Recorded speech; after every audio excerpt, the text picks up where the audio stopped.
Hello friends, સ્વાગત છે તમારું મારી ગુજરાતી રસોઈ ટિપ્સ ચેનલમાં।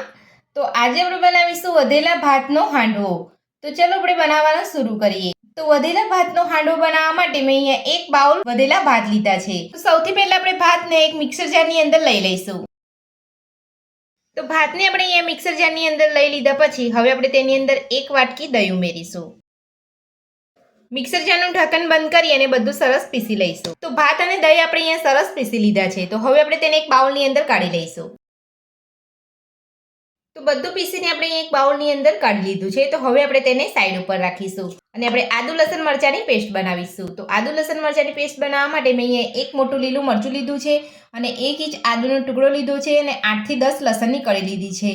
જો તમે લસણ ના ખાતા હોય તો તમે સ્કીપ પણ કરી શકો છો। તો આપણે આ ત્રણેયને મિક્સર જારની અંદર લઈ અને પીસી લઈશું।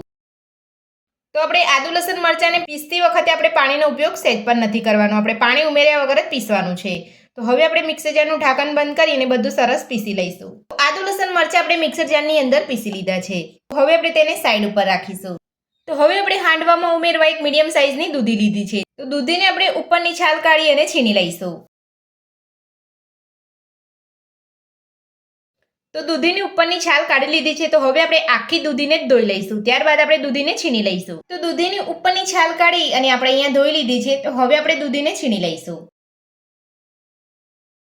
તો આ રીતે તમારે અહીંયા મોટા હોલવાળી છીણીથી દૂધીને છીણી લેવાની છે।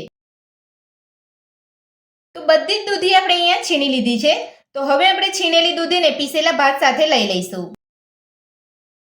તો આપણે અહીંયા દૂધીનું પાણી નથી કાઢવાનું।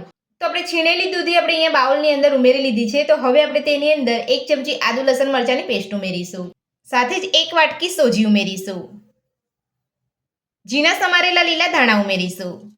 તો ધાણા ઉમેર્યા પછી હવે આપણે તેની અંદર નાની અડધી ચમચી હળદર પાવડર ઉમેરીશું, સાથે જ 1 ચમચી ધાણા જીરું પાવડર ઉમેરીશું, અડધી ચમચી ગરમ મસાલો ઉમેરીશું, અડધી ચમચી કાશ્મીરી લાલ મરચું ઉમેરીશું, સ્વાદ પ્રમાણે મીઠું ઉમેરીશું, 2 નાની ચમચી ખાંડ ઉમેરીશું।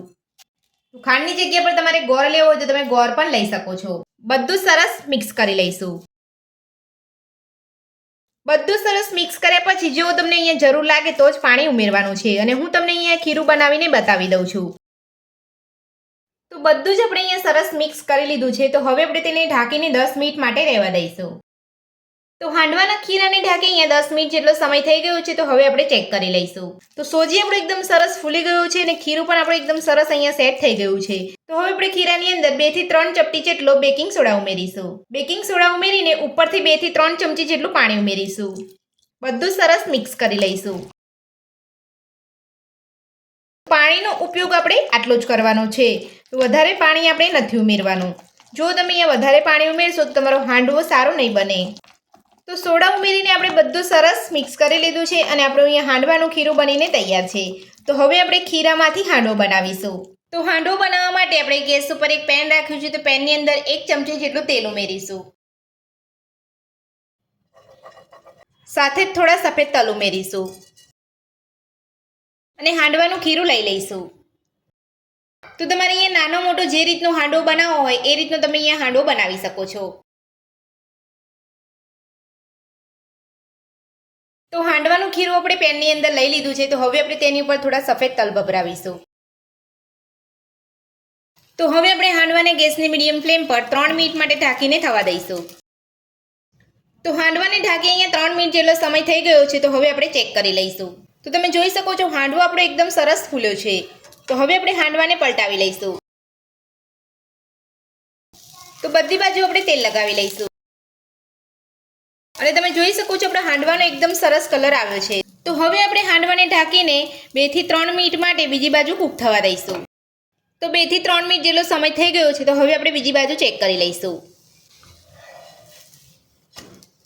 તો તમે જોઈ શકો છો બીજી બાજુ આપણો હાંડવો સરસ કૂક થઈ ગયો છે અને એકદમ સરસ કલર આવ્યો છે અને હાંડવો આપણો બનીને તૈયાર છે। તો આ જ રીતે આપણે બધો હાંડવો બનાવી લઈશું। તો વધેલા ભાતનો એકદમ ટેસ્ટી અને સોફ્ટ આપણો હાંડવો બનીને તૈયાર છે અને તમે જોઈ શકો છો એકદમ સરસ આપણો હાંડવો અહીંયા બન્યો છે। તો વધેલા ભાતનો હાંડવો બનાવવાની રેસીપી તમને મારી કેવી લાગી મને કોમેન્ટ બોક્સમાં કોમેન્ટ કરીને જરૂરથી જણાવજો।